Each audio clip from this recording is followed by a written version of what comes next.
그래서 제일 맛있는 집이에요. 왜냐? 남원에 있는 추어탕보다 더 맛있대. 그러면 우리나라에서 남원 추어탕이 제일 맛있다 그러거든. 그럼 남원보다 더 맛있다는 것은 우리나라에 제일 맛있다는 것이고, 추어탕은 다른 나라에는 없기 때문에 세계에서 제일 맛있는 추어탕이다. 결론이 그렇게 나와. 그 꼭 방송에 내죠. 이거 봐봐, 나를 엄마 이리 와봐봐. 이리 와봐. 어머니는 퇴직하신 아버지와 함께 식당을 하고 계신다. 매사에 거침없고 적극적인 어머니는 어머니 가족의 이야기를 많은 사람들에게 알리자고 하셨다. 그리고 병석에 계시는 외할머니를 위해 이 영화를 빨리 완성하자며 영화 만드는 일에 앞장서셨다. 어머니는 외가가 뼈대 있는 집안이라고 늘 자랑스러워하셨고 외할머니의 효행에 대해 자주 말씀하셨다. 외가에 많은 이모, 삼촌들 또한 외할머니의 효행에 관한 다큐멘터리를 만들어 보라고 했지만 난 매번 거절했었다. 몇 년 전까지만 해도 외가에 관한 다큐멘터리를 만들 것이라고는 생각지도 못했다.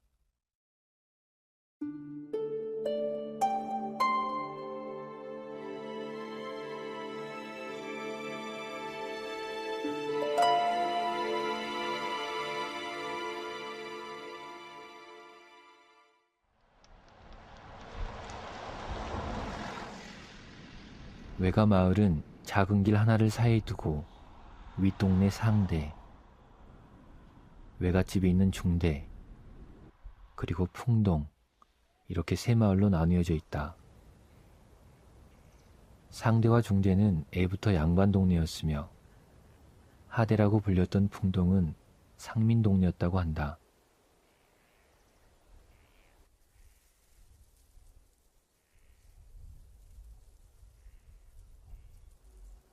지금은 폐가가 되어버렸지만 어릴 적 외갓집은 나에게 커다란 궁전 같은 곳이었다.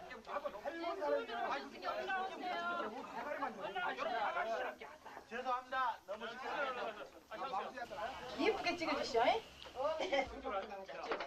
외갓집에 갈 때마다 외할머니는 날 예뻐해 주셨고 끊임없이 맛있는 것을 주셨던 기억이 있다. 아니, 그러니까 내 말은 뭐냐면 무작정 좋은 분이요. 무작정 주기 좋아하고 사람 좋아하고. 할머니는 정말로 배려하시고 베풀고, 할머니는 베푸는 것은 너무너무 잘하셨어요. 할머니는 이 세상 모든 사람한테 다 잘하셨어. 그렇다는 표현이 맞을 거이다.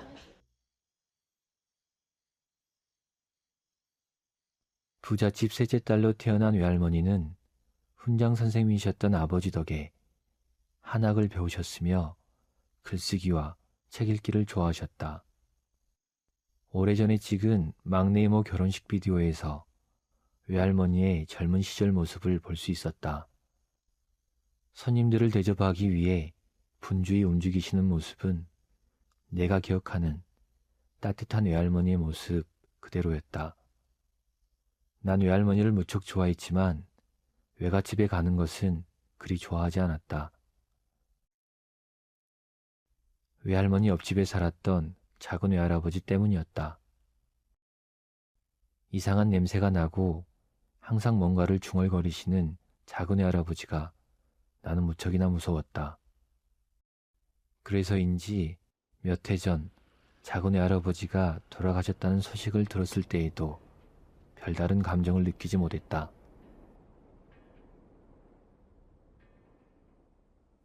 우연히 작은 외할아버지의 일기를 발견하게 되었다. 몇 박스나 되는 일기는 교회에 가서 찬송을 부르고 성경을 읽고 설교를 요약한 거의 똑같은 내용들이었다. 나는 이 이상한 일기에 대해 가족들에게 물어보았고 지금껏 한 번도 들어보지 못했던 우리 가족사를 알게 되었다.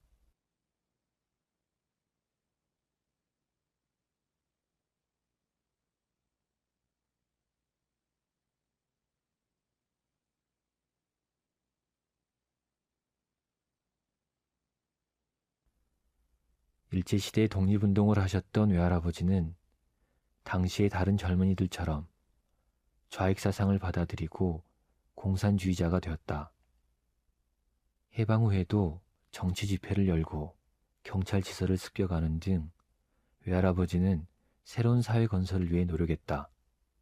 조직이 세부적으로 된 것이 나서 밤에만 활동해 밤에만.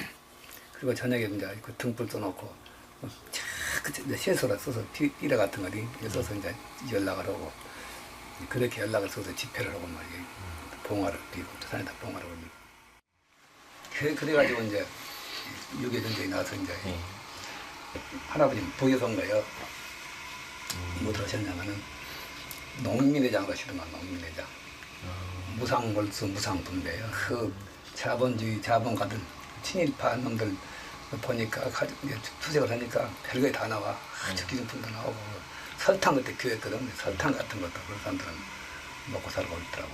설탕 푸대 같은 것도 막 이렇게 큰 자루차 같은 거 보면 뺏어다가 모두 나눠주고 그러더라고. 외할머니 역시 외할아버지와 함께 좌익 활동을 하셨다. 그러나 전쟁이 계속되면서 좌익에 대한 대대적인 탄압이 시작됐고 외할아버지는 경찰에 잡혀갔다.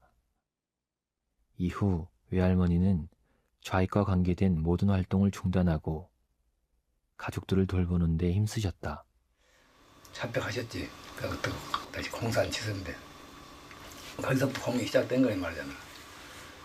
가서 보니까 그 명지바지를 입으셨는데 막 피가 나고 첩석첩석하고 어떻게 막 무차별 막 고문하는지. 그래갖고 이제 그 당시 이제 작은 할아버지, 이제 할머니가 이제 이를테면 작은 외할아버지는 형님을 면회하기 위해 경찰서에 갔다. 하지만 경찰들은 작은 외할아버지를 외할아버지와 접선하러 온 빨갱이로 몰았다. 그곳에서 작은 외할아버지는 경찰이 쏜 공포탄에 정신 이상이 생겼다.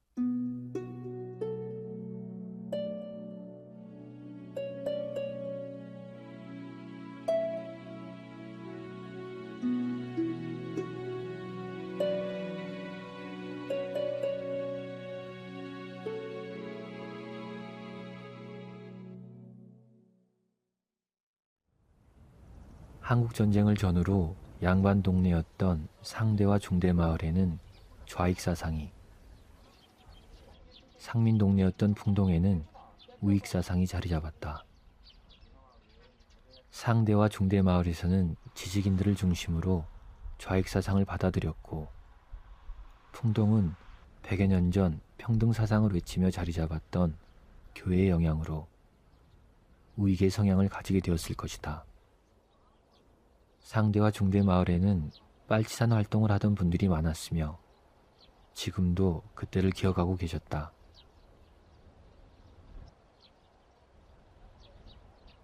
저녁에 뭐 와서 가르쳐준 것 같아. 어디서 와서 가르쳐준지 몰라. 비어린 자음 그거 조금 알았는데 뭐라 압록강 구비구비 그리고 쭉 했는데 잊어버렸어. 안 기억났어. 그렇게 말하면 장백산 909번은 지금 말하면 운동권 사람들이 네. 하는 노래인 것 같아요. 그리고 이게 군가, 장백산 저기 군가예요, 키워진 군가. 장군. 그쪽에 군가, 예. 장백산 용기는 줄기를 어서 나가자. 그 노래도 피어린 자. 언제 알아? 압록강 구 왜 방송이라고 그리고 야경은 사람들은 활동해. 낮에는 못하. 못 나오고 함부로 얘를 배고 지내고 나오고 밤에 나와. 할아버지도 밤손님이지. 아주 아살던 게. 너는 감독님을 무서워했었어요. 저 사람들이 와서 뭐 피해를 준 것이 아니라 저 사람들 들어와서 한 사람이라도 밥을 해짜다든가 숨겨줬다든가 이런 것을 알아버렸다고 하면 그냥 우익편에서 녹여버리던 죽여버려. 와 옛날에는 경찰 무지개 무섭지다 나는. 우리는 겁나 무사해서 경찰만 큰집 보고 오빠가 벌써 다 반머리를 쓴 게 겁나 우리는 무사해서 순경도로 말이야. 무섭더만 무섭어 옛날에는. 우리는. 옛날에는 경찰 모자만 쓰고 이렇게 탁 오면 무섭고. 장백산 줄기 우르기 여린 자운 오늘도 압록강 잘 압록강 구비구비 피어린 자우 오늘도 자유조선 꽃다발루에 영역이 비춰주는 거룩한 자국 그 이름도 빛나는 김일성 장군 이렇게 내요. 옛날에 함께 들었는데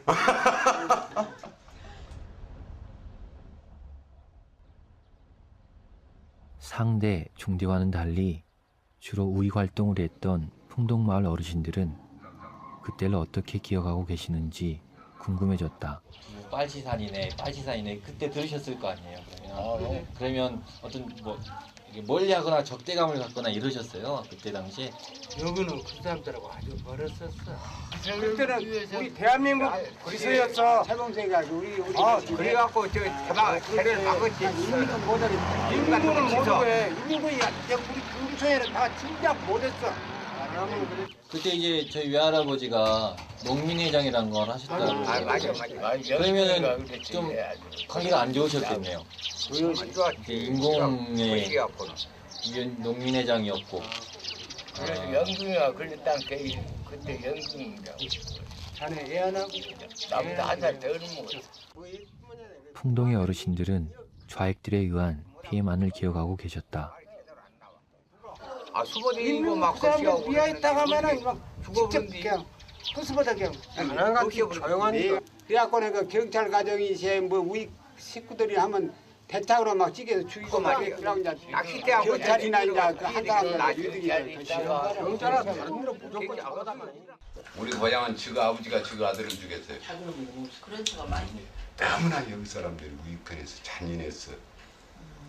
자체가 자치 잡아먹어 보세요. 그 불질러 본 것도 그 집 누구 인민군이나 그 좌익편에 들어있는 사람들을 밥을 해주면 그 집 밥 해줬다고 불질러 본 것이 바로 우익편에서 좌익편에서는 그러다니요. 여기서 지금도 전쟁이 일어난다면 그때 당시 전쟁에는 개인 감정들이 많이 폭발적으로 보듬고 있어. 지금도 개인들이. 마을의 어르신들을 만나면서 아직도 양반, 상민 간 갈등이 남아있다는 사실을 알게 되었다. 이러한 갈등은 한국전쟁 당시 좌우익 이념 간의 갈등을 더 깊게 했을 것이다. 중대하고 상대하고는 이렇게 한 마음이 같아. 근데 풍덩은 좀 틀리더라고. 마음이. 지금 양반 쌍놈 지금 텔레비에 나오면 안 되지. 그렇지. 그런 이야기는 이제 푼산에 나오면 안 되지. 여기다 넣으면 안 돼. 한국 사람들이 거기 막 카페 띵고 다녔다. 저 텔레비에 나오면 어떤 소리를 하나 그런 것좀 있다고 해야지. 이게 어깨도 제대로 못 펴고 이쪽을 걸어 다니셨다고. 제가 그래서 자세히 잘 들었구나. 풍동을 옛날에 이제 하대라고 불렀다면서요. 하도. 얼마나 어찌 살았기로 해서 너무 감에도 띠무도 댕기고 옛날엔 저 일릴 거가 있잖아. 우리 동네 가서 있어. 네, 그런 게 이름알라 해피를 하대. 옛날부터 이 동네는 하대올리 그러더만 하대올리 쌍놈들이라고 그랬어. 옛날부터. 근데 지금은 이제 똑같지. 그래도 지금은 그래도 어딘가 모르게 있긴 있더만. 있긴. 지금은 그래 안 가지. 지금도 다 네가 모르게 달라요. 말 한 자리 하는 것도 다 달라. 달라. 너무 다르더라고요. 지금도 달라. 예를 들어서 지금 우리 입으로 어디 누구를 만나서 얘기했는데 하대우 죽으면 이거 주먹이라고 하고 책이라고 할 거야. 그렇게 양반 쌍놈이 구별이 있다 이 말이야. 내 말 마이로.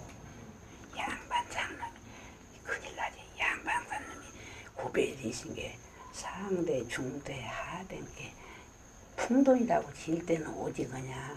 좋은 쪽으로 들어가려고 그러지. 엄마 말도 그 말이여. 내 말하고 같은 말이여. 달라. 달다는 소리가 그 소리야. 지금도 어디는가 다르 이제 시시하고 사니까 그러지.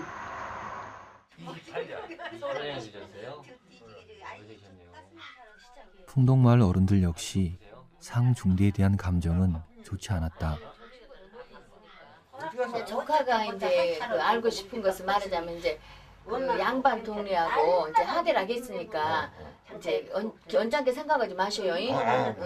그 중대하고 상대나 이렇게 하대 이렇게 해서 이제 자의 우익이 갈라졌을 때 만약에 우리 동네에 이제 나쁜 감정이 있으셨다고 하면은 옛날에는 시댁하고 장계 가면 하인이 있잖아, 하인. 예예. 하인들이 절도 죽이고 못도 죽이고 그래서 예예. 우리 동네에서 그가 하인기를 몇 살인가 했어요, 옛날에. 그런 게 그렇게 했대. 그래서 그렇고 가져가서 하더라 소리 못하고. 나쁜 사람들이 사는데 매는 데 있었어. 저 아버지하고 동갑인데, 저 아버지 행정하는데, 저 아버지 회인데 보던 거야. 애기 나가고 우물 가서 시금창 그 시한물 날아가는 거기다 버려갖고 거기서 애기가 뜬게 발견이 되어갖고 난리가 났지. 상대에서요? 내가 상대에서 났어. 호르몬인가. 그러고 처녀가 애기 낳아 재면서 복대기서 거시가고. 우리 동네는 하대라고 하면 이제 그런 것은 교회에 있고 그래도 철저해서 그런 일은 없어. 그러니까 양반들이 쌍놈이라고 그러지만 양반들이 행질 그건 못하는 거야. 또 주정 헌금을 드립니다. 헌금들이 주하신 성결시켜서 복을 주시고 마음으로 주시옵소서. 우리 중 위해서 그리스도 맡으러 기도하옵나이다. 아멘. 잠깐만요. 뒤로 좀 놓치고 하겠습니다. 그다음에 이제 나주노회 여전도 연합회가 상중대 사람들은 진보적인 사상에도 불구하고 풍동 사람들을 천시했다. 또한 풍동의 교회를 쌍스러운 곳으로 생각했고 교회는 물론 풍동 마을에 가는 것조차 금기시했다. 풍동 사람들 역시 교회의 가르침과는 달리 우익의 사상으로 좌익을 처단하던 시기가 있었다. 외가 동네의 마을 간 갈등은 이렇게 계급과 이념이 뒤섞인 뿌리 깊은 것이었다.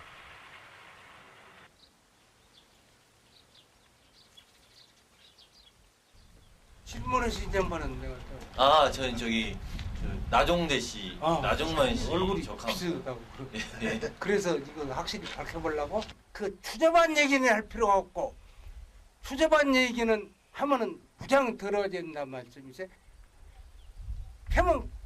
해도 우리 여기는 짚은 얘기가 나올 수가 없어.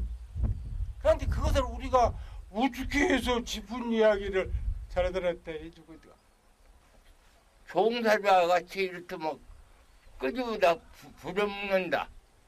이제 이거예요, 이거 이제 이렇게. 그 인제도 때가 많이 났어. 저런 사람들 다 출세도 많이 하고 그래놓고 이제 그리고 오히려 저 사람들이 그 우리 동네한테 그 일을 하지. 자네들은 무슨 취재를 하려고 대인가 뭐냐면 내 말 들어봐. 그때는 그때고 천년에 해낸 거예요.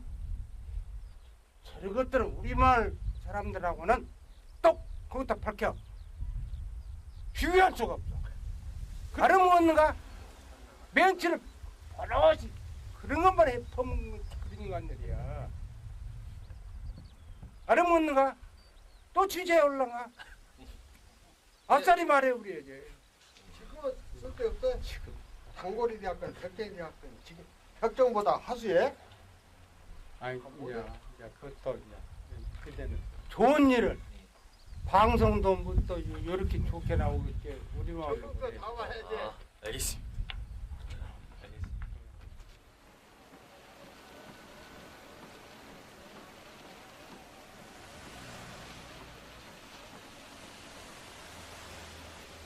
이념 간의 갈등은 한국전쟁 당시 많은 피해자들을 만들었고 외가 마을뿐 아니라 옆마을 당숙님이 살고 계시는 금정면에도 이런 피해가 있었다고 한다. 당숙님 마을의 주민들이 집단 학살을 당했다는 것이다. 그 사건으로 당숙님의 어머니, 결혼을 앞둔 큰 누나, 3살짜리 동생이 모두 죽임을 당했다. 여기가 연산마을이다요. 옛날부터. 연안연자 연산마을 안에 옛날에 여기서 연결해서 원님이 가마 타고 넘어가고 그랬다 하는가? 그래서 연산마을이요. 3일간을 전쟁했다니까. 3일간을. 그게로 누구하고 전쟁을 한 거예요? 좌이가 우이가 본 거요. 그 시기 저 해병대들하고 전쟁 당시 금정면은 북의 인민군과 국군 해병대의 접전지였고 싸움 도중 해병대 대장이 인민군의 총에 죽었다. 이에 격분한 해병대들은 무고한 금정면 주민들을 모두 빨갱이로 몰아 집단 학살했다. 쏘가되어버렸거든 얘가. 막 불 다 질러버리고 우리 집도 불 질렀어. 그러니 내가 나가서 껐지. 아무 시효도 없이 수백 명이 죽었다니까 좌우지간에. 지도가 냉랭하고 쌉주고. 무슨 근거가 없이 사람이면 다 죽어버렸고. 어? 여기서 다 불러냈지. 저기서 막 이 안에도 동네 있거든. 요 안에도. 아니 고리, 싹 저리 막 싹 불러다가 여기다 주돈 해놓고 죽여버렸지. 그게 안 나오면 다 죽여버려. 그렇지, 그렇지. 어쩔 수 없이 따른 거지. 종을 들어댄디. 총 들어댄 게 다 나와야지. 아주 흙여버렸다니까 얘가. 이 산이.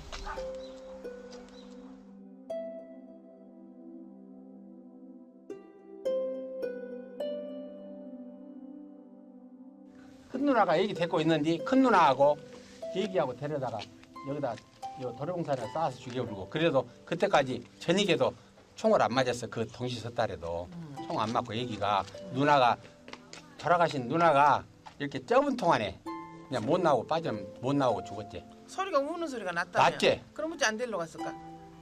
야 가면 죽은 게 못 가겠지. 전쟁은 언제나 많은 희생을 필요로 한다. 특히나 한국 전쟁에는 많은 민간인 희생자들이 있었다. 이들은 주로 지역의 농민들이었고 좌익, 우익, 어느 쪽에도 동조하지 않은 채 하루하루 힘들게 살아가던 사람들이었다.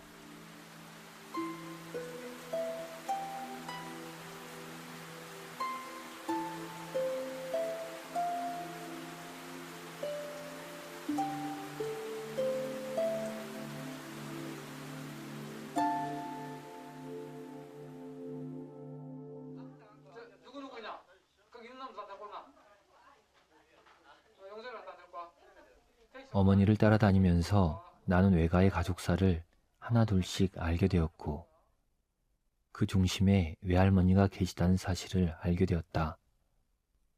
그냥 좋은 분으로만 알고 있었던 외할머니가 그렇게 많은 이야기를 가지고 사셨으리라곤 생각조차 못했다. 외할머니의 친형제들 또한 좌익 활동을 했다. 공동농장과 야학 등을 운영하며 독립운동을 했던 오빠 때문에 외할머니의 친정집은 심한 탄압을 받았고 결국 하나밖에 없는 남동생은 일본으로 떠나야 했다. 긴 유학생활을 마치고 귀국을 준비하던 외할머니의 남동생은 고향의 형님이 경찰에게 총살당했다는 소식을 듣게 된다. 그리고 귀국을 포기한 채 동경에서 조총련 활동을 시작한다. 한국전쟁 중 지역에서 인민위원장을 하셨던 외할머니 오빠가 친분이 있었던 옆마을 경찰에게 총살됐다. 그 애삼촌이 여기서 자수하러 오시다가 데리고 온 사람은 경찰 손에 죽었거든. 그 경찰 아저씨가 내 친구 아버지였어. 그 양반이 말하자면은 이 상반이 나눠져 있을 때 민촌의 식구였는데 아무 개인적인 감정이 없었는데 경찰과 빤치사이라는 관계 때문에 그 친구 관계가 있는 그 양반을 돌아가시켰거든. 이쪽이 여기가 지금 그 당시 야산이에요. 여기서 돌아가셨죠. 우리 마을에서 시집 가신 양반이 있거든. 그다음 그 양반이 그것도 목화를 까다 보니까 경찰이 사람을 이제 죽이려고 하거든. 보니까 그 양반이 아는 사람이요.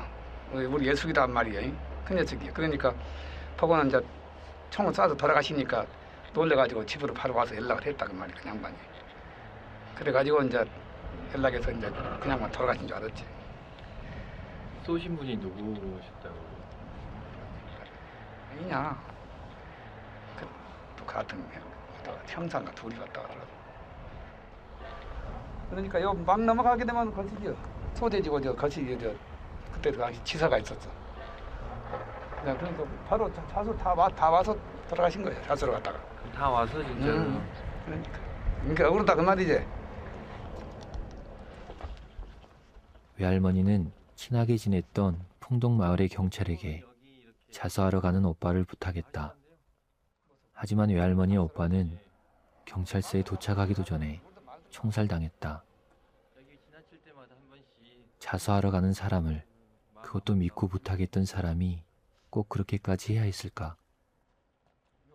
이념으로 인해 친구가 적이 되고 또 서로를 죽여야 했던 그 시대의 아픔이 나에게 확실히 다가오진 않았다.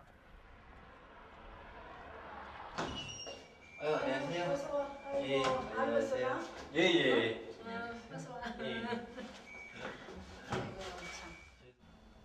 갑작스런 아버지의 죽음은 남겨진 가족들에게 큰 아픔이었을 것이다. 나는 복귀 이모가 아버지를 죽인 사람을 알고 있을 것이라 생각하고 이야기를 꺼냈다. 하지만 이모는 전혀 모르고 있었고 깜짝 놀라셨다. 그러니까 엄마의 그 친구요? 예, 엄마의 친구 아버님이죠. 그 친구 아버님이 그렇게 하셨다고? 예, 친구 아버님이 이제 이모님 경찰. 예, 경찰을 하셨던 거죠. 친구의 아버지였고 나는 그렇게까지 그런 줄은 또 몰랐네. 너무 가까이에 있었네. 그 사람들은 아무렇지도 않게 살아가고 있는데 엄마를 엄마대로 고생하고 다 집안들이 이렇게 몰락돼 가다시피 하고. 나는 처음 듣는 나는 지금 그런 소리를. 그거 듣고 전에 반한 것도 그런 얘기를 안 해주시더라고.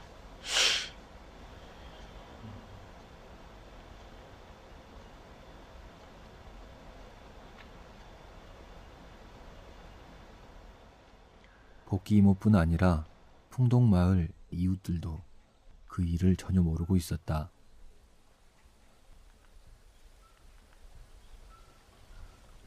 나 처음 듣는데. 그럴 일은 없었어. 나를 오늘 처음 듣고만 너 처음이 그런 것이가 있었으면 어째 말이 안 나오니 바로 여긴데 그런다고 그런 것이 있었으면 벌써 말이 났었을 것입니다. 처음 그렇게 사람이 아니야. 그래. 사람이 남 언니하고 참 그럴 사람 아니고 그때는 둘도 죽는 거 아니야. 그럼 아니네. 아니야. 아니야. 외할머니 오빠가 어떻게 돌아가셨는지는 우리 가족들만 알고 있었다. 왜 그러면 그 복귀모한테도 말씀 안 하셨어요? 그러니까 우리는 죄인처럼 아무에게도 말을 못했거든. 그 사실을 쉬쉬하고 복귀나 복귀 가족에게도 그런 말을 못하고 감추고 살았어. 죄인처럼.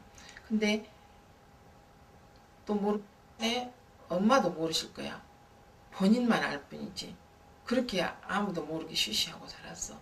지금 세상이 좀 바뀌니까 이런 말도 하고 이런 말이 나오는 거지.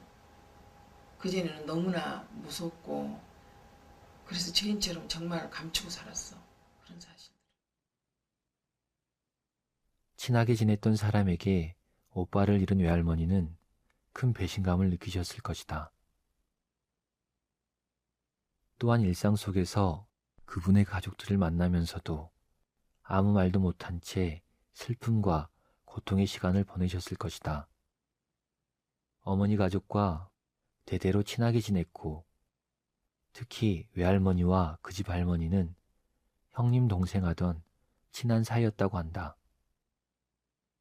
할머니는 그 집 식구들에 대해서 너무너무 많이 힘들어하셨거든. 아주 죽일 놈 하면서 나쁜 놈 그러셨는데 귀에 못이 박히게 들어서 어려서부터. 그러면서도 그 사람들이 그 어머니가 이제 집에 오시거나 만날 일 있으면은 그냥스럽게 좋게 하시고 그러시더라고. 그때 그 속에 그 앙금이나 골맞던 마음들이 얼마나 아프셨을까 그런 생각이 들어. 참 힘드셨어 할머니는. 시대의 어둠에 눌려 묻어두었던 이야기를 이제라도 해야 할 것 같았다. 그것이 외할머니와 복귀 이모를 위로하는 최소한의 예의라는 생각이 들었다. 한번 이기 한번 만나시지 않으실래요? 그러면? 엄마? 근데 그 이야기를 한 번도 안 했어. 한가지 한번 해보시죠. 이제 이야기를 풀어나갈 수 있어. 내 입장에서. 자, 우리 지나간 일이고 우리는 좋게 살았고 이런 일이 다시는 일어나지 않기 위해서 우리는 아들이 이런 걸 찍는데 네가 느끼고 생각한 대로 이야기를 좀 해주라. 이거는 뭐 서로 잘했다 잘못했다를 떠나서 네가 아무도 피해자고 우리도 피해자이기 때문에 한번 짚고 넘어가 보자. 이런 식으로 이야기하면은 흔쾌히 이야기해 줄 수도 있을 것 같아. 내가 그러면 다리를 만날 수 있게 만나서 이야기를 할게.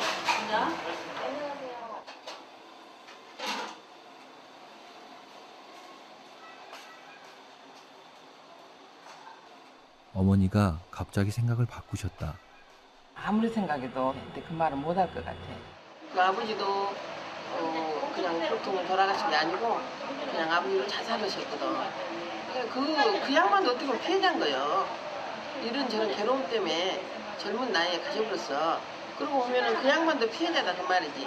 친구 입장에서 내가 이게 너희 아버지가 내 애삼촌을 이렇게 해서 죽였는데 이 이야기를 다시 거론해서 말을 하면은 그 친구가 정말 부끄러운 일이고 잘못된 일이다 해줬으면은 10배나 다행이지만은 그런 입장이 아니고 뭐 거기서 반발한다든지 그것이 아니었다든지 또 우리의 지금 관계가 더 나쁘게 된다든지 이런 걸 염려 안 할 수가 없다 그 말이지.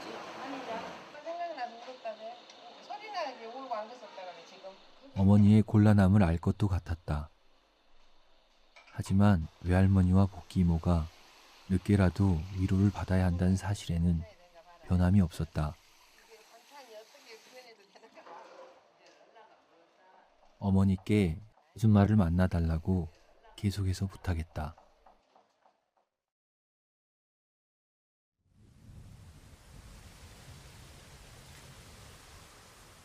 오빠의 총살 소식을 들은 외할머니는 빨치산 활동을 시작한 남편을 찾기 위해 목숨을 걸고 산을 뒤졌다. 이제 경희 이모를 얻고 그때 기억나는 이모가 뱃속에 있었던 것 같아. 그리고 온 산을 이제 뒤지고 다닌 것이요. 그 빨치산이 숨어 있다는 그 정보를 듣고 여기저기 산을 다 이제 헤매고 다니셨는데 만나셨어 할아버지를. 할아버지 만나셨는데 할머니가 가자고 그러시니까 할아버지가 요가하면서 안 가냐고 막 돌멩이를 던지셨던 것 같아. 할아버지가 막 죽이려거든 막 요가하면서 안 가냐고 막 그런데 어떻게든 남편을 살려야 되겠다 이렇게 생각하신 것 같아. 그러니까 그러려면 차라리 집에 와서 온 식구를 다 죽이고 가거라 이렇게 강하게 말씀하셨다 하더라고. 예, 기원치 거기서 할머니가 할아버지가 나오실 수 있도록 가지고 거기서 강하게 나오셨는가 봐. 할아버지가 할 수 없이 나오셔갖고 자수를 하셨어. 외할아버지는 자수 뒤에도 모진 고문과 후유증 그리고 외할머니에 대한 원망 때문에 평생을 술로 사셨다. 당신 말은 항상 저 옆에 있는 애 때문에 그랬다고. 내 어려서 듣기로는 저 옆에 있는 애 때문에 내가 이러고 살아갖고 이 고생이라고 맨날 그러셨는데 그 어정쩡한 상황에서 당신이 갈 곳이 없었던 것 같아. 그래가지고 술을 잡수기 시작한 것 같아. 내 생각에는. 술에 대해서는 말할 수 없지. 그 기억은 정말로. 기억 안 하고 싶은 그런 테이프가 끊어졌으면 좋겠다 할 정도로 술을 즐겨 드셨으니까. 할아버지가 화가 나시면 항상 할머니는 부엌 문고리를 잡고 계셨어. 도망가려고. 나는 항상 어렸을 때 그런 기억이 있지.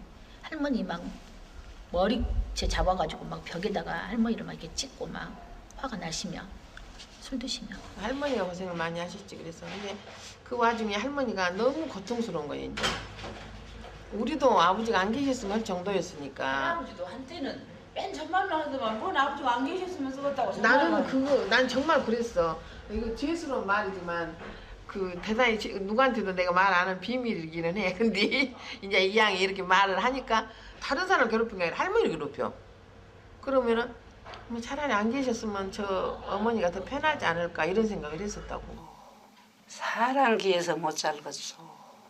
그러고는 딩게디병을 터져도 술을 하고 잡잡고 사랑기에 못 산다는 것이 그 일이 또 딱 생각해. 자식이 9이나 너무나 짠하게 돌아가겠어 우리 시숙도. 자식이 9이나 돼야 돼.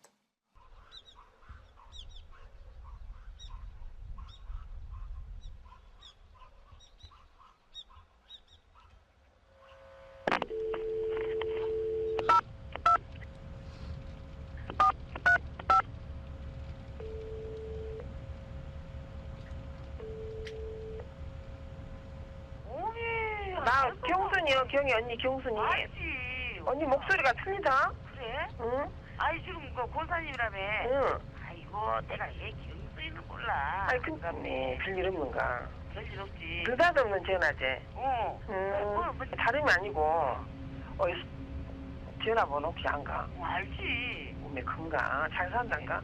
나하고 동창이요. 그게 동창이다고. 잘 살지. 큰가? 몸이 좀 아픈데 괜찮아? 그렇게 거기서 몸이 이상하면 좀 안 좋아. 어머니도 그렇게 지금 몸만 안 아프셔서 얼마나 좋아. 그렇게. 앞으로 누워 계셔. 여기 거기 미신. 말하자면은 그 이상하게 집안에 변화가 생겼는데 멸구가 온 논을 싹 뜯어먹어 버렸어. 그냥 완전히 논이 그냥 폐허가 되게 뜯어먹은 거야. 그리고 나락이 폭삭 주저앉을 정도로 이 우리 논을 뜯어먹은 거예요. 그러니까 막 살림이 갈라가니까 사람이 잘못해갖고도 가불고 그런 막 그 느닷없는 재앙이 와서도 그래 불고 또 무엇이 변화가 있냐면은 샘물이 변해. 가뭄도 들고. 외할아버지가 자수하시면서 외갓집은 외할아버지 구명운동으로 대부분의 전답을 팔아야 했고 집안은 계속해서 기울어져 갔다. 전답 막 이러셨을 때 할머니가 그 밤중에 막 3시, 2시, 막 3시 넘어서 이때 우리가 그렇게 막 팔았던 전답 막 그 들판을 막 돌아다니셨다 그래. 막 맨발로 막 미친 사람처럼 돌아다니시다. 그래서 나가서 보면은 농 가운데 걸어 다니시고 막 뭔 소리가 들린대, 싸우는 소리가 들린대. 그래가지고 거기까지 막 저녁에 걸어갔다 오시고. 몸에서 피가 넘어오는데 피색이 대체적으로 좀 진한 검붉은색이잖아. 보통 거 보는 피는. 근데 할머니가 그 토한 피는 뭐였냐면은 아주 선홍색 피가 덩어리로 이렇게 나오더라. 화가 속에 화가 치밀었던 것 같아. 화병이었던 것 같아. 달밤에 그 이제 달이 어두워질 때까지 기울 때까지 돌아다니시다가 우물에서 빠지려고 이렇게 우물을 이렇게 쳐다보니까 자기 그림자가 비쳐야 되잖아. 그런데 거기에 자기 애들 그림자가 사진처럼 이렇게 다 보이더라는 거야. 그렇게 못 죽었다고 그런 얘기도 하고 그러시더라고요. 외할머니는 집안의 몰락이 다 자신의 탓이라 생각하고 쉬지 않고 일을 하셨다. 하지만 많은 식구들을 부양하기는 너무나 힘든 일이었다. 고문의 후유증으로 아무 일도 못하고 술만 먹는 남편 또한 외할머니에게는 큰 짐이었을 것이다. 외갓집 큰방에 걸려있는 효부 표창장을 볼 때마다 외할머니는 어떤 생각을 하셨을까? 좌익 가족에게 마치 면죄부처럼 걸려있는 이 표창장을 보면 슬픈 얼굴에 외할머니가 떠오른다.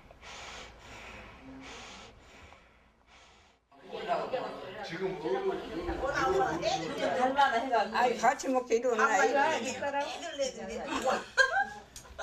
진짜 보고 싶어. 그런 분이 안 아프고 우리 불악에 계셨다면 해관에도 분위기가 달라졌을 거예요. 우리 어머니는 너무너무 서운해. 내 할머니는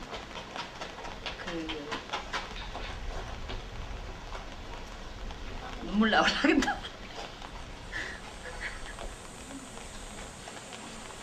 그러니까 구남매 그 어머니로서뿐이 아니라 그 며느리로서 이 손부로서 가정을 이끌어가는 그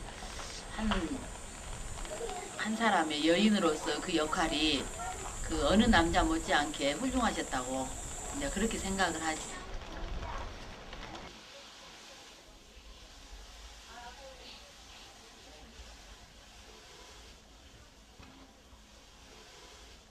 시아버지는 건강히 지내냐? 네, 우리 시아버지는 건강하게. 고생한다. 어른들 모신 사람이 고생이 많네. 딸들이 다 소용이 없네. 예. 응. 서야 이제 지금 살고만 있는 것도 그렇게 생각해라. 여기 있는 지가 몇 년인가. 뭘 못하더만 나중에 우리 어머니도. 그래. 우리 어머니도 7년 만에 돌아가셨는데. 아이고.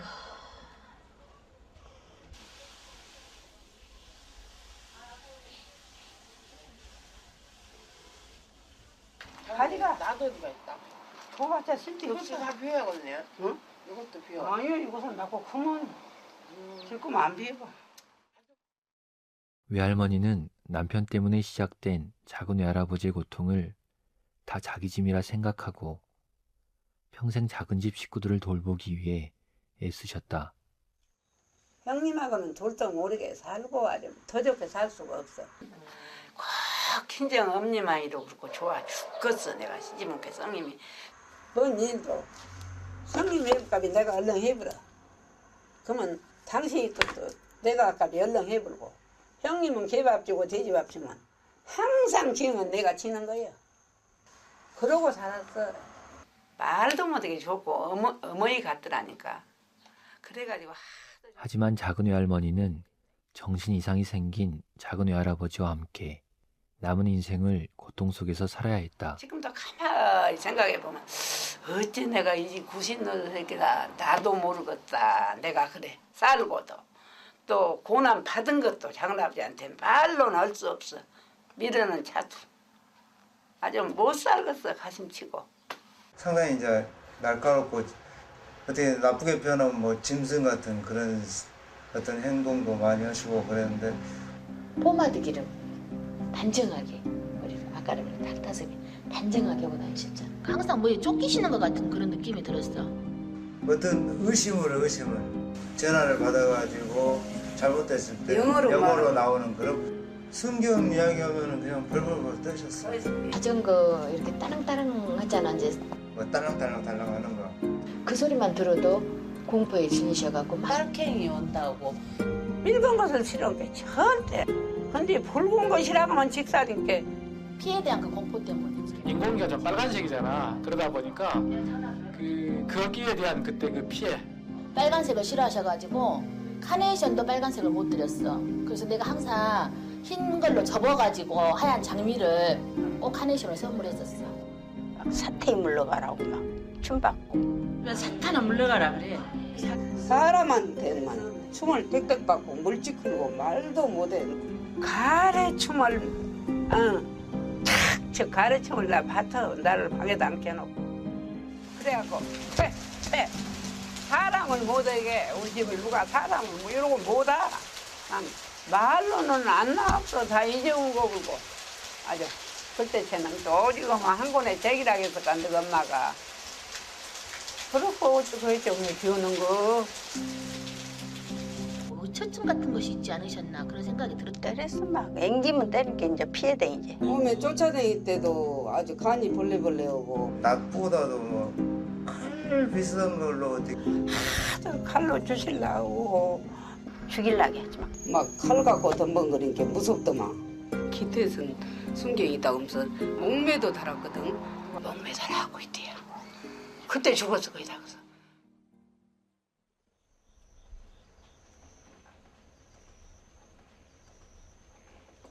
거시기 세양등으로 가서 꼭 나 그 한 번 했다. 세양등으로 가서 그 세 줄을 한 병 갖고 먹고 내가 죽어버렸구나.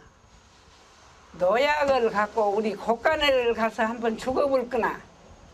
이 얘기가 더러 나온다야. 그게 한 50년을 사셨네요. 그건 같이. 그러니까 나도 가만히 생각하면 어메 나도 증언녀이네. 하루도 병인 같지 않았냐. 근데 그렇게 살았어야. 정신 이상 후 작은 외할아버지는 스스로를 자해하고 가족들을 위협하며 그렇게 험난한 삶을 사셨다. 나는 작은 외할아버지의 일기가 궁금해졌다. 2시, 3시 뭐 일어나시. 그때는 몰라도 그때부터 이제 혼자 이제 계속 신앙 그 성경 읽고 찬송하고 성경 읽고 찬송. 하나님을 100% 내가 뭐 이렇게 신뢰하고 뭐 완벽한 그런 신앙생활이 아니고 그냥 불안감 때문에 뭔가를 붙잡고 싶은 마음에서 그렇게 교회에 매달리셨던 것 같아. 내 기억에도 항상 새벽 3시면 가서 종 치고 그러셨거든. 아, 할아버지가 종을 치신 거예요? 할아버지가 종을 치셨어, 교회 종을. 종을 눈만 뜨면 가서 교회 종을 치시는 거야. 이렇게 새벽 3시면 가서 치셔본다니까. 4시에 쳐야 되는데. 이게 당신 눈 뜨면 가서 쳐보라, 종을.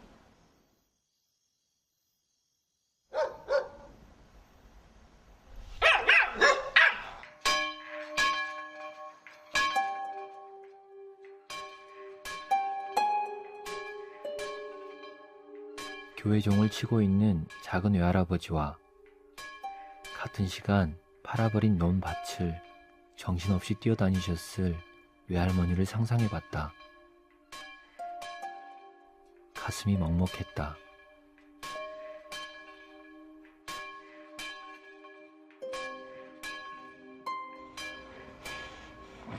정신 이상이 생긴 뒤로 얼마 되지 않아 작은 외할아버지는 지울 수 없는 사건을 저지른다. 그리고 그 사건으로 인해 작은 집의 모든 고통이 시작되었다는 사실을 나중에 알게 되었다.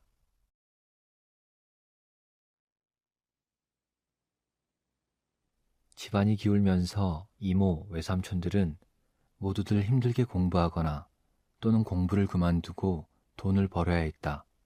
그러나 정작 힘들고 무서웠던 건 연좌제였다.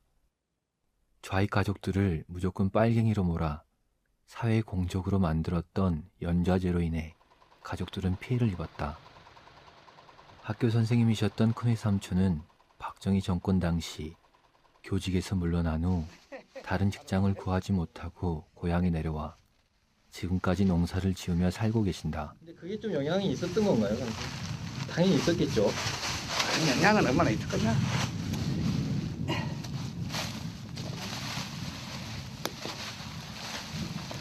한물 진짜 어렵고.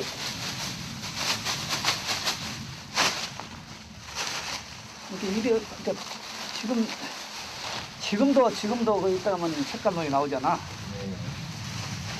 그 이용을 하고 있잖아 지금도. 워낙 많은 상처를 입었어. 대명천지 뭔 말을 하냐. 인간답게 살지도 못하고. 나 같은 경우도 직장에 들어가는데 상당한 그런 경험들을 많이 했지. 신혼조에 나와서 저 집 가족들은 좌익을 했던 가족들이야. 그런 얘기를 들었고, 그래서 항상 불안해했었고, 그래서 연좌제라고 하는 그 굴레를 우리 가족들이 다 벗어나지 못하는 그 틀 속에 살아왔던 그런 세월이었지 않나 생각이 들어진다.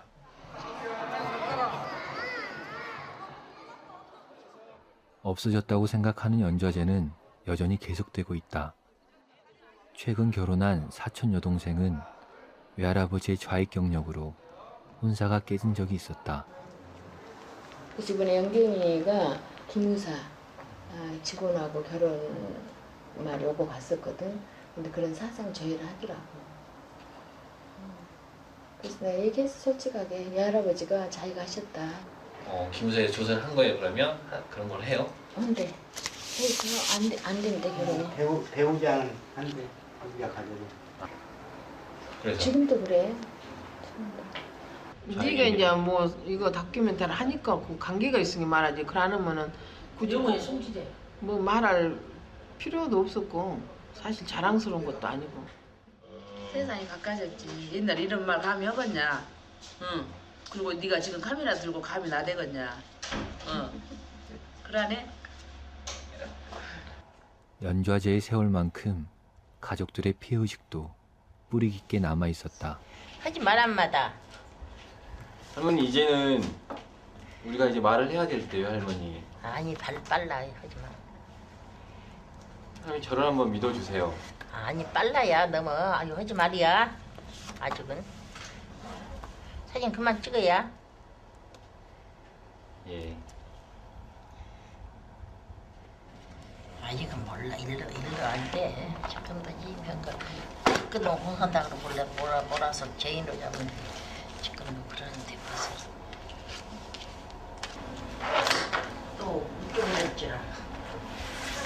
한나라당이 대통령이라도 되어가라. 숨도 못 쉬고 살지. 부끄러운 이야기도 아니지만은 뭐 내놓고 뭐 이야기할 만한 것도 아니지. 근데 요즘에는 막 뭐 세상이 다 바뀌고 바른 세상이 됐다고 생각을 했는데 수구들이 한 이야기를 들어보고 근데 또 먹혀 들어가는 세상이고 보면은 지금도 문제가 있어. 우리나라는 지금도 문제가 있다. 나는 기가 막혔어. 근데 그 말들이 들어가가지고 보안법을 폐지 안 해야 된다고 생각하는 사람들이 있다 이 말이요. 그 지식인층에서도 불쌍하다는 생각이 안 드네. 자, 아버지, 어머니, 국보법 폐지 찬성. 반대. 친일 진상 규명은요? 찬성. 찬성하지. 파병은? 반대. 찬성. 미군 철수? 찬성. 반대. 허주제는요? 반대. 반대지. 종교적 활동에 대해서는 어떻게 생각하십니까? 찬성. 반대. 교육자가 돼갖고는 그러니까 제가 어렸을 때 반공 포스터, 반공 글짓기 모든 게 다 반공이었다는 생각이 들어요. 지금 생각해 보면 너무 어떻게 한 국가라고 하는 제도가 이렇게 잘하는 학생들을 이렇게 생활할 수 있는 건가? 그러니까 왜라는 질문조차 못 해보고 살았다고 생각이 드는 거예요. 그러니까 북한의 그 유일 체제에 대한 그 교육을 우리도 이겨야 되기 때문에 그래서 우리 국시가 반공을 국시 1위로 삼았잖아요. 구교과에서 반공 관련 단어를 추출해 가지고 어느 식 음악 시간이건 미술 시간 구교과 시간에 그러면 전부 이 반공에 대해서 그 교육을 우리도 했었지. 철저하게. 그렇다면 아버지는 정말 그게 맞다고 생각하셔서 그렇게 교육을 시킨 건지 아니면 교과 과정이고 국가에서 시켰기 때문에 그렇게 시키신 건지. 반공 교과 과정도 있고 진심으로 한 거 있죠. 그 왜? 6.25를 거쳤기 때문에, 경험을 했기 때문에. 우체국 공무원이셨던 아버지의 큰형님도 좌익 활동을 하셨고 빨치산 터벌 때 살해당했다고 했다. 당시 아버지는 좌익을 지지했지만 한국전쟁 중 지방 좌익의 만행에 마음이 완전히 돌아섰다고 했다. 아버지가 좌익 활동을 했던 어머니 가족을 어떻게 생각하는지 궁금해졌다. 거부감 같은 이런 건 없으셨어요? 거부감은 없었지. 그때 상황이 항상 우익과 좌익이 항상 공존해 있었으니까 한 집안에서도 서로 나무라고 꾸짖고 하지 마라, 가지 이쪽에서 돌아서라 하고 그런 상황이었으니까 어느 누구도 그걸 갖다가 그 납비 본다거나 그런 것은 아니었었지.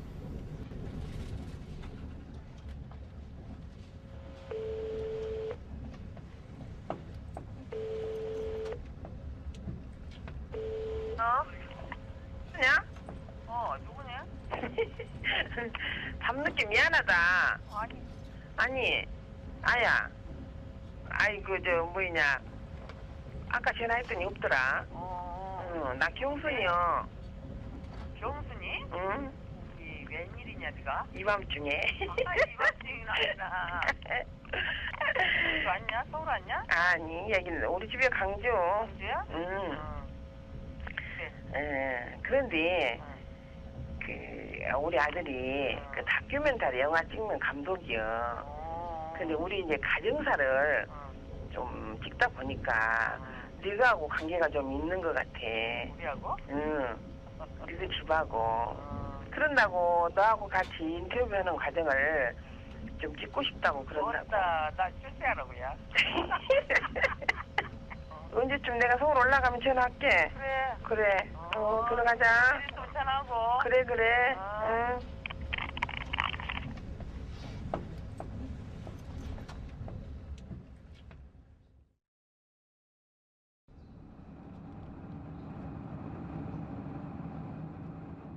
일본에 가기로 했다. 식민지 시절 일본으로 가야 했던 외할머니 남동생과 남겨진 자식들의 이야기를 알고 싶었다. 나는 외할머니 남동생의 첫째 아들인 철웅 삼촌을 찾아갔다. 삼촌에게 우리 가족의 이야기로 기록 영화를 만들고 있다고 말씀드렸다. 조선국적으로 살아가고 있는 철웅 삼촌은 처음 보는 나를 따뜻하게 맞아주었다. 당시 일본은 북한의 납치 문제로 떠들썩했다. 이제 고모님, 고모부님이 또 자익운동을 하셨었어요. 자익, 그러니까 공산당. 그래. 예. 아, 그런 가족인가? 예, 그리고 이제 큰아버님도 이제 인민위원장이라는 걸 하셨어요. 전쟁시대. 예. 차별받았지. 예. 일본 국민이라는 것은 무서운 국민이다. 하나 유행하면 다 그게 간다. 전쟁이면 다 그게 간다. 지금 나치 문제가 막 커서 좀 사이좋게 하고 있으나 무엇인가 있으면 그것이 나온다나. 그래서 경제가 나쁘게 되면 될수록 그러한 우여적인 사람들이 나와서 그것을 국민이 지지한다. 삼촌들은 일본에서 많은 차별을 받으며 살고 있었다. 족발이라 하지, 일본 사람들. 조선진 해가지고. 어릴 때는 그런 거 많이 당했어, 우리도. 어릴 때는. 그러니까 조선여 학교는 지금 여기서 이야기 좋은 건 모르지만 많이 싸웠어. 족발이하고. 싸움만이야, 매일. 그 당한 것을 해. 그러니까 유명했어. 그 정도로 심한가요, 차별이? 차별이 말로서는 안 한다. 철웅 삼촌은 조청년 학교를 졸업한 뒤 운수업에 종사하고 계신다. 최근에는 다니던 직장에서 조선인이라는 이유로 차별을 받고 다른 직장으로 옮겨야 했다.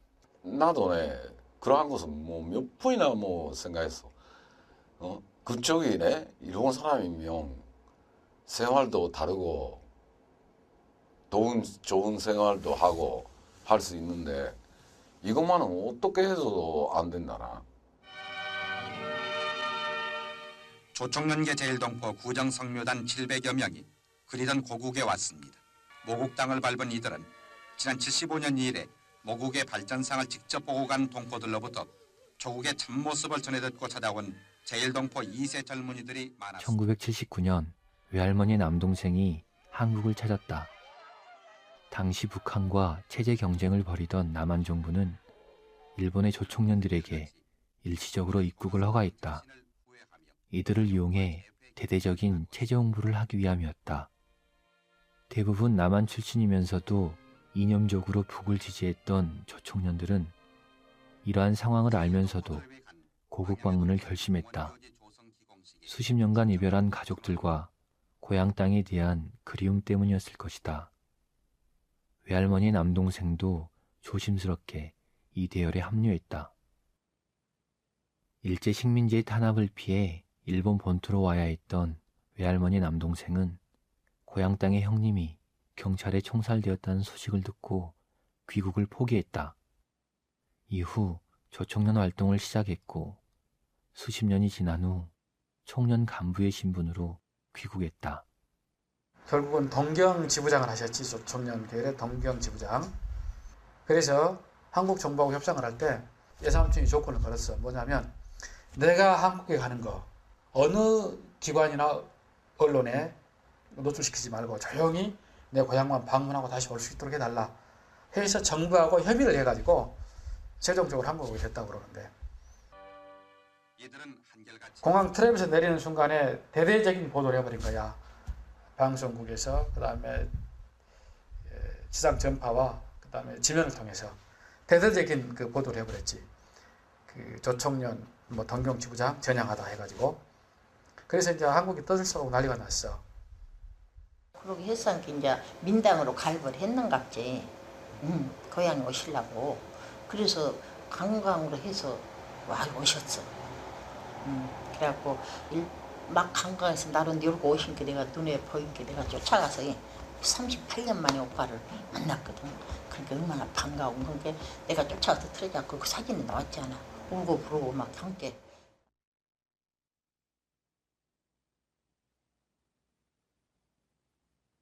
형님의 묘의장식에 맞추어 한국에 왔던 외할머니의 남동생은 정부의 철저한 감시 속에 있었다.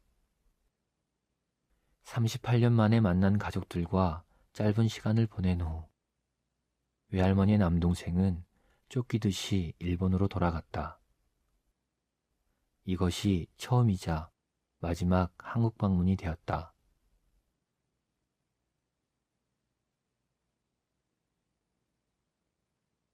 일성을 봉건 폭군으로 단정, 김일성 유일 체제를 공격했습니다. 이로써 조총련은 완전히 분열되기 시작했으며 혈육을 찾는 제일동포들의 발길은 계속 이어지고 있습니다.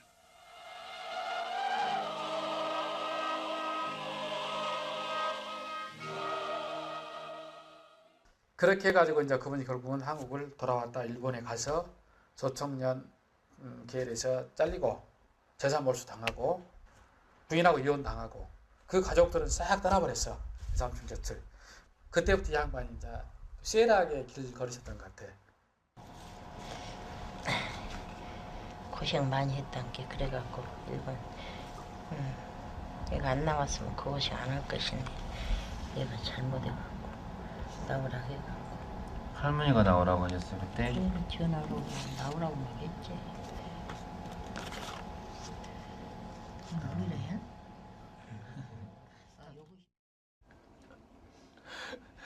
우리 집이 고생한 곳은 그러한 민족운동 같은 것을 쭉 하고 있었으니까 생활에 비참했어. 일본말에 소토드라가요 그때 우체드라가와라 있잖아요.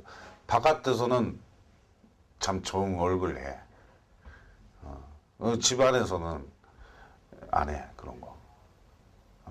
그러니까 고생했지. 무서웠지. 가족보다 다른 사람에게 잘하는 사람 만에 이야기할 수 없는 가정이다. 확실히 말하면.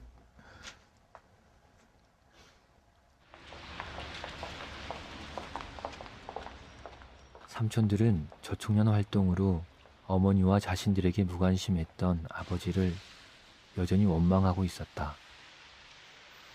그리고 그 원망은 내가 생각하는 것 이상으로 깊은 것이었다.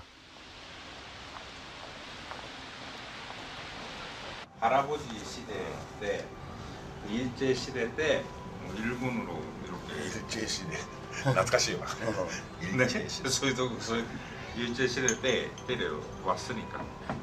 でもよこれってよ植民地時代の産物なんだろうな在日とかってそうだよねそうやって考えればさ 우리들은 3세다. 3세. 재밌어. 교보는 우리 조선의 학교나 학생 시절도 북한에 가는 놀러 가는 거 말고 초대받고 가는 사람들이 있어. 그 가면은 교보라 해가지고 다 해. 북한 사람부터. 그러니까 북한 사람도 아니고 한국 사람도 아니고 교보는 교보 사람이야. 그렇게 돼버렸어.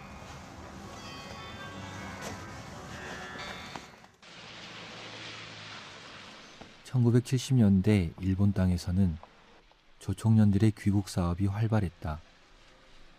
당시 북한은 체제의 결속과 우월함을 알리기 위한 일환으로 일본의 조총련들을 북으로 오게 하는 귀국 사업을 벌였다. 동경 총련 지부위원장으로 계셨던 외할머니의 남동생 역시 이 사업에 동참했다. 아버님도 여기 오셔서 아마 많이 힘드셨을 거예요. 처음에 오셔서. 힘들었지. 힘든 것을 알아하면서 자기 딸이다. 딸이 하나밖에 없는 딸을 누구도 없는 사람 지방에 그쪽에 보낸 것이 정말로 말할 수 없다.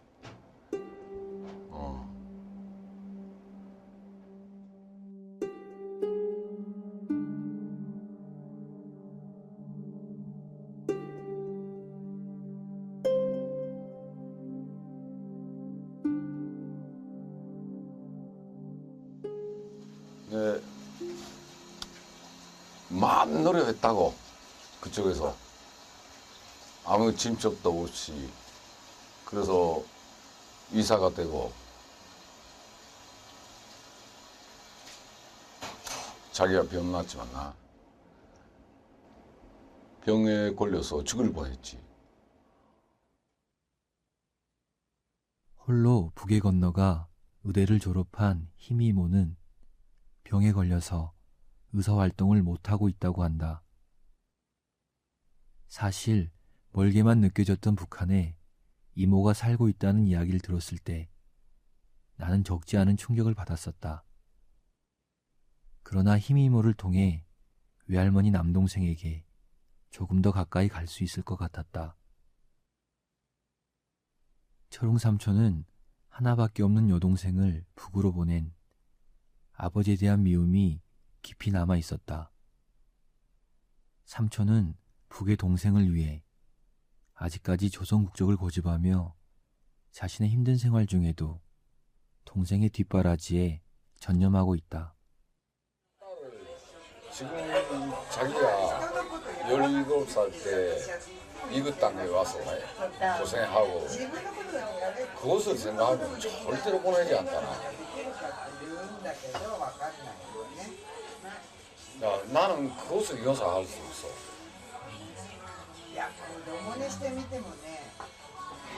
아버님께서는 히미모가 계신 땅이 북한이고 또 자기가 신념적으로 지지했던 땅이 북한이기 때문에 끝까지 이제 조선 국적을 가지고 계셨던 것 같아요. 야, 그러면 견제 하나 내지 않으면 안 되지. 그래서 내가 마지막에 갔을 때 아버지하고 그 병원에서 만나서 이제 견제 하나 쓰면 썼어. 근데 희미가 뭐 그것 보고 눈물 난다. 그때 처음으로 알았어. 아버지부터 처음 편지다. 몇십 년 되고 있는 거야. 20몇 년이야. 마음 아프셨을 것 같아요. 지금 이렇게 돼버렸을 경우에는 아마 아버님도 그런 마음이 아니셨을까. 아니다.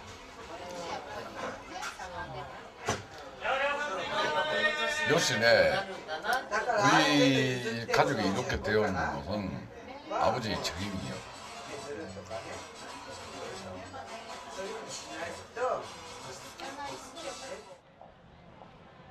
제가 그 아버님 돌아가셨던 곳을 한번 찾아가 보고 싶은데. 돌아간 장소? 나도 모른다나. 어딘가 몰라.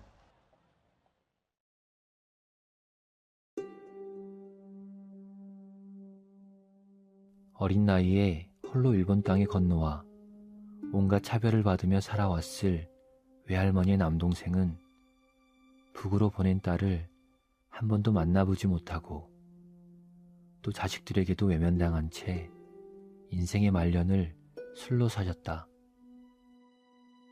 외할머니의 남동생은 자기가 죽으면 누님이 계시는 고향 땅에 묻어달라고 아들들에게 늘 이야기했다고 한다. 그리고 폐병으로 아무도 없는 곳에서 쓸쓸히 돌아가셨다.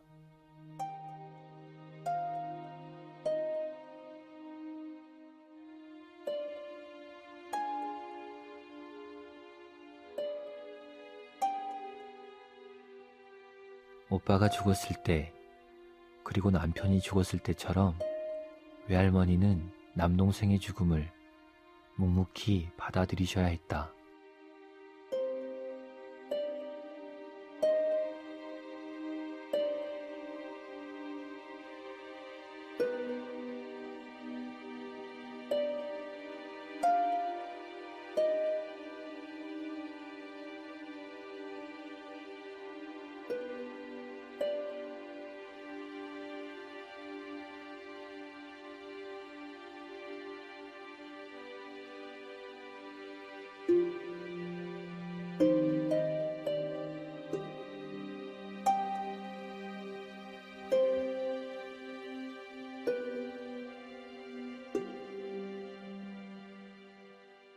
인택에 고모님 잘 인사드려요.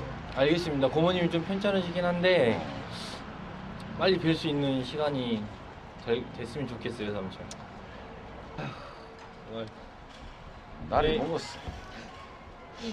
그러신 것 같아요. 이제 약해지시죠, 나이 드시니까. 그래. 강하셨던 분이신데 아버님도 그러셨던 것 같아요. 그렇지. 강하신 분이셨는데 막 인간이란 그런 것이다. 삼촌. 잘 자라서. 예.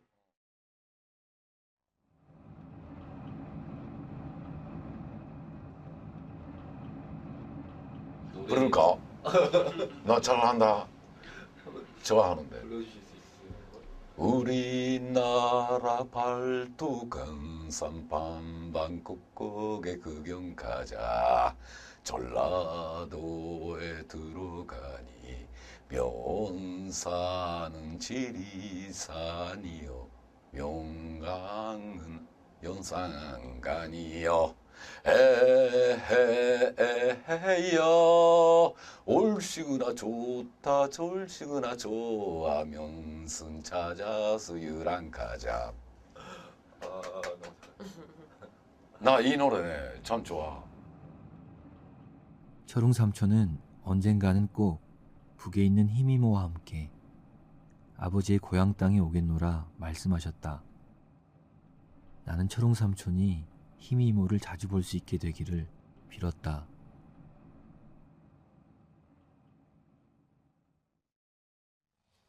그러니까 저는 국가보안법이 있는 한 이 사회가 절대 민주적인 사회가 될 수 없다. 어떻게 제도가 개인의 양심과 사상을 이렇게 좌지우지할 수 있는 건가? 저는. 우리가 국가보안법이 남북이 대치돼갖고 있는 상황 나라를 우리가 그런 것이 없어봐. 언제 그 사람들 유일 체제 사상이 우리들한테 침투되어서 아마 공산화가 되어질란가. 나는 그것이 굉장히 지금도 두려워? 두렵지. 지금 북한에서 남침을 야욕을 먹고 있는 한 지금 핵실험을 하고 이렇게 하고 있는데 우리는 우리 국가를 지켜야 되기 때문에 그 국가보안법은 어느 정도는 유지돼야 되지 않겠느냐. 그렇게 말하는 게 한나라당 쪽. 똑같으네. 그건 아니지. 근데 감히 누가 그렇게 지금 목숨을 걸고 싸우고 있는 것 같아. 김정일이는 목숨을 걸고 네가 보면 맨날 국민은 다 죽어가는데 저러고 하고 있다고. 그건 사실이지. 그러고 하고 있다 그러는데 나는 국민을 더 잘 살기 하기 위해서 지금 마지막까지 버티고 있다는 생각이 들어. 근데 누가 이렇게까지 버티고 있을 정도 그런 자존심 갖고 있냐 이 말이요. 난 내 국민이지만 아주 대단하다고 생각하거든. 은근히 이번에 1차 핵실험을 했을 때 은근히 우리 국민들 마음속에 이런 게 있어. 잘했다. 만약에 국가보안법이 있다. 그럼 방금 어머니가 말씀하신 것도 위반이 되는 거예요. 찬양고무죄. 근데 요즘에 뭔 그런 경우가 있다냐. 그런 경우는 없고 없는 것 같고. 얼마나 자유스럽게 말을 하는데 지금 뭐. 그리고 아버지 나는 이제 어머니를 고발하지 않았기 때문에 불고지죄. 그건 네가 너무 과잉으로 생각하고 있는 거지. 그것이 있을 수 없는. 그런 사람들이 국가보안법을 폐지하자, 이제 존속하자 그런 의미에서 나오는 거지. 그걸 갖다가 그 말했다고 부부간에 불고지죄 했다고 불고지죄로 가다 넣는다는 거 말할 수 없는. 옛날에는 그랬어. 옛날에는.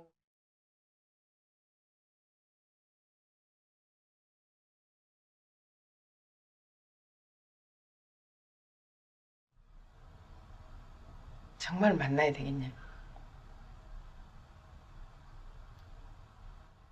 그러면 이런 데 의미를 둬. 가해자인 가족과 피해자인 가족의 가벼운 만남. 그 이상한 것은 아닌 것 같아.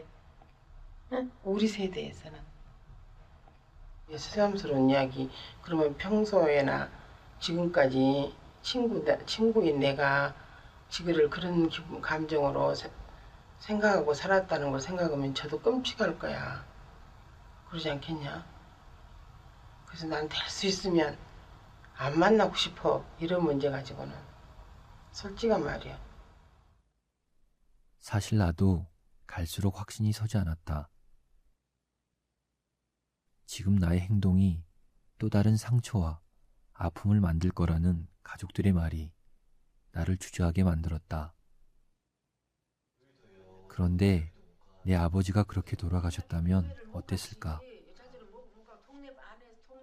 몰라서 지나간 세월은 어쩔 수 없어도 지금 다시 침묵한다면 너무 억울할 것 같았다. 복귀 이모의 마음이 궁금했다. 세월이 흐르고 이렇게 뭐 이제 후손들끼리 이렇게 만나고 이러고 한다고 하지만은 진정한 화해는 안 될, 나는 그렇게 생각이 들어.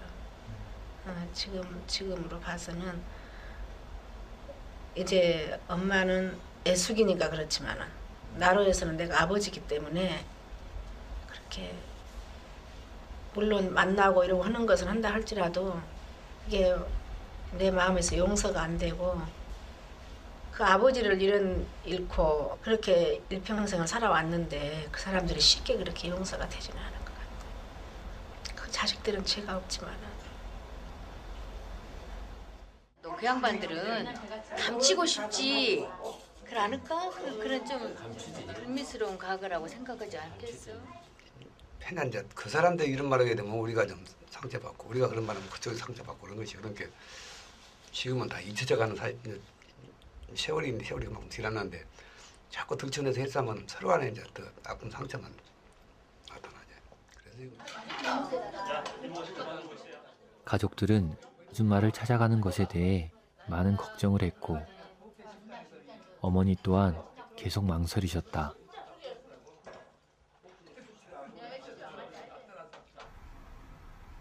근데 세상이 바뀌고 또다시 옛날 세상으로 간다 그러면은 피해를 보지 말라는 법은 없잖아. 우리 힘으로 이겨낼 수 있는 힘은 없고 나처럼 나같이 뭐 투사가치로 막 으쌰으쌰 할 수도 없는 거고 나는 그렇게 못 살아. 네가 그렇게 사는 것도 싫고 두렵고 그래. 난 평범하게 살았으면 좋겠어. 우리 가족이나 내 자식들이다. 왜 그렇게 한 발자국 물러서게 됐어요? 처음엔 어머니가 할머니 돌아가시기 전까지 빨리 끝내라고 하셨잖아요. 알려야 한다고 그러셨잖아요. 너 이야기를 듣다 보면은 너무 깊이 있게 옳고 그런 것이 나타나 있어. 옳고 그런 것이. 너는 옳고 그 외에는 안 옳고. 근데 엄마가 이 나이 먹도록 살아와 보니까 사실 그 옳고 그름이라는 것도 인간에게는 모순이란 말이 있지.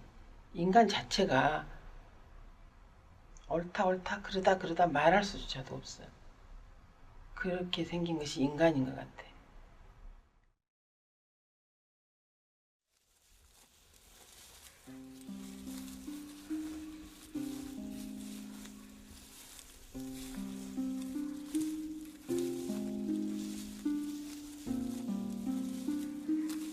작은 외할머니는 평생 밥 한 끼 함께 먹어보지 못하고 이불 한 번 같이 덮고 잡은 적 없는 남편을 먼저 저 세상으로 떠나보냈다. 작은 외할머니는 모든 고통의 시작이 된 오래전 그 사건을 여전히 기억하고 있었다. 어메 나는 그냥 기가 막힌가 어디가 내 정신도 내가 모르고 참말로 얼척경이 없어. 옛날에는 화로가 있어. 화로가 방에가 항상 화로가 있어요. 그러니까 이제 아버지 속으로는 나를 나가라는 것이 그 모양을 하려고 고구마 깎아줄게 나가 그러고 그때는 막 아리에가 피가 안 나 차갖고 등 기억은 난뒤 그것을 자른 뒤는 못 봤어. 얘기 불하늘이 이렇게 칼로 없애버렸더만 그때 그런 사람이 모양되었던 말들 혀를 이빨로 잘라버렸다 그치. 그거 물어서 네가 혀를 이렇게 절단해보니까 피가 이제 나오지. 피가 나오니까 여기다가 이제 화로에다 뱉은 거야. 이제 우알로 이렇게 해서 그냥 막 피가 나오니까 피바다가 되었지 말잖아. 내 세상이 이러고 되었어. 원망하고 후회해봤자 한 번 지나간 일 뭐 할 거야? 응? 내 복이 없으니까 이러지. 어?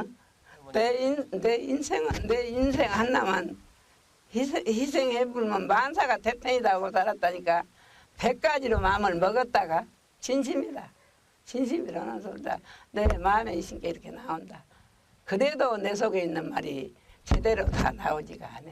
한도 없고 끝도 없어. 근데 숨질 때 세상에 이 평생에 만나갖고 속에 말한 자리 못 해봤는 가는 것이기라도 나는 이렇게 가는디 응? 자네는 어쩔란가 소리 안 나를 안고 간 게 너무나 섭섭하도 진짜 그것은 평생에 속에 말한 자를 못 해봤어.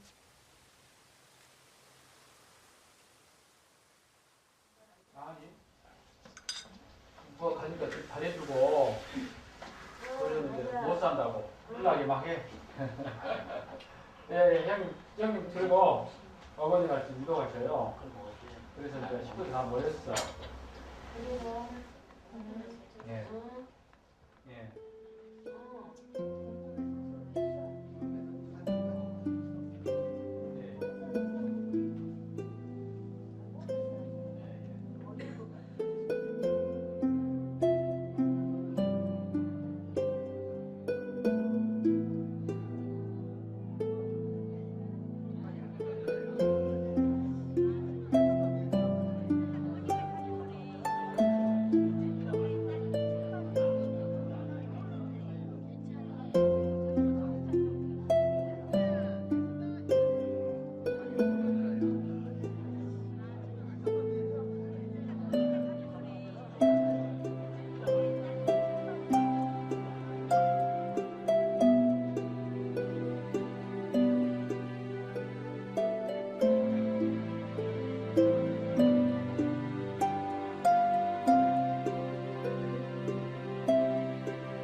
외할머니는 당신의 장례식에 음식 많이 준비해 오시는 분들 배부르게 먹여 따뜻하게 보내라고, 자기가 일어나서 그렇게 하는지 꼭 확인하겠노라고 유언처럼 늘 이야기하셨다.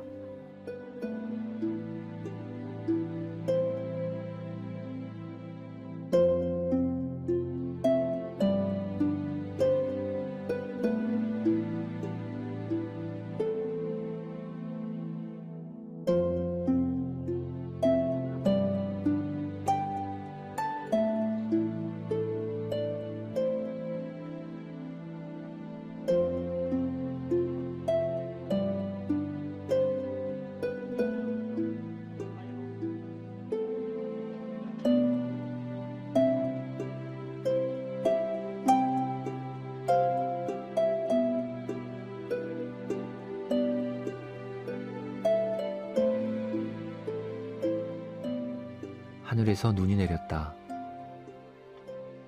오빠가 죽었을 때, 남편이 죽었을 때, 남동생이 죽었을 때에도 큰 눈이 내렸다고 한다. 평생 힘겹게 살아오신 외할머니와 함께 한 세대가 묻혀가고 있다.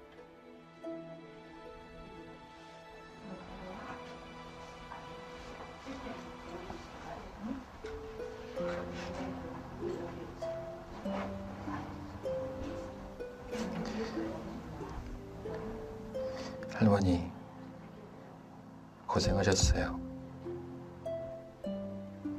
다음 세상에는 마음 편히 사세요.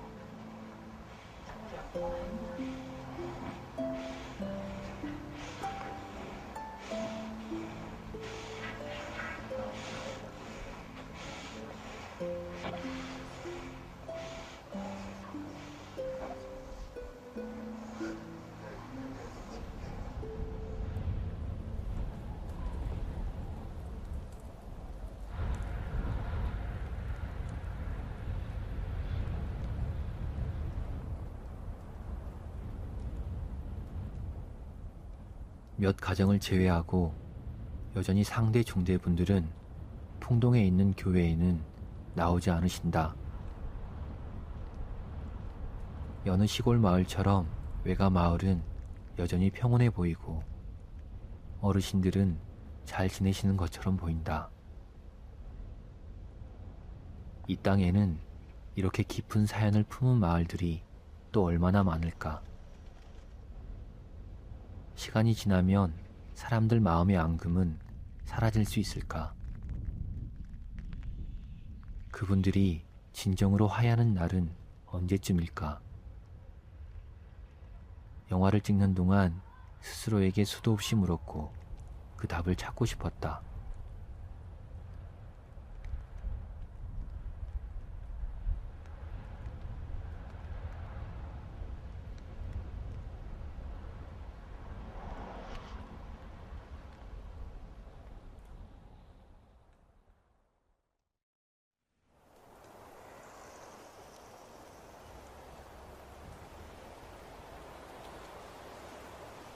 나다. 1903호 동진 신랑 계시냐? 알았다. 갈게 지금.